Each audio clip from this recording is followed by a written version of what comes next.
सौदा ते कोचरूडच्या दरम्यान असलेल्या शेतात वास्तव्यास असणाऱ्या शेतमजुराची हत्या झाल्याची घटना घडली. मात्र अवघ्या 4 तासांमध्ये या हत्येचा उलगडा झाला असून पोलिसांनी आरोपीला बेड्या ठोकल्या आहेत.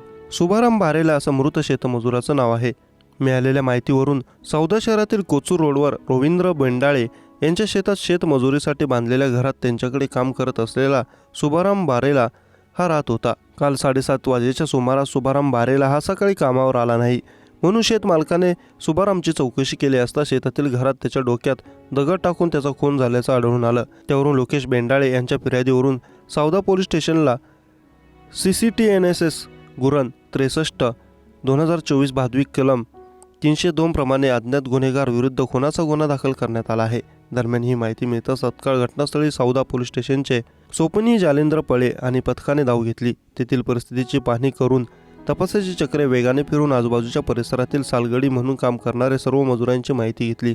त्यावरून 2 शेतमजूर त्यांच्या कामाच्या आणि राहण्याच्या ठिकाणी मिळून आले नाहीत. त्यावरून त्याची माहिती घेण्यास सुरुवात केली असता त्यांनी त्यांच्या मालकाकडून सकाळीच रोजंदारीचे पैसे घेऊन गेल्याचे समजले. यानंतर 4 वेगवेगळी पथके निर्माण करून संशयित शेतमजुराच्या नातेवाईकांचा शोध घेत असताना त्यातील एकाचे नातेवाईक उदळी गावाच्या हद्दीत राहत असल्याचे समजले.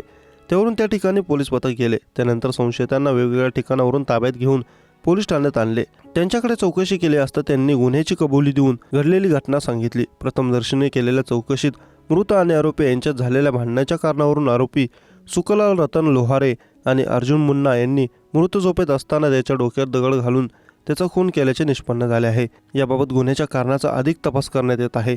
या गुन्ह्याच्या तपासात महेश्वर रेड्डी पोलीस अधीक्षक, अशोक नखाते अप्पर पोलीस अधीक्षक जळगाव, राजकुमार शिंदे उपविभागीय पोलीस अधिकारी मुक्ताईनगर यांच्या मार्गदर्शनाखाली सौदा पोलीस स्टेशनचे जालेंदर पळे यांच्या पथकाने ही कामगिरी पार पाडली आहे.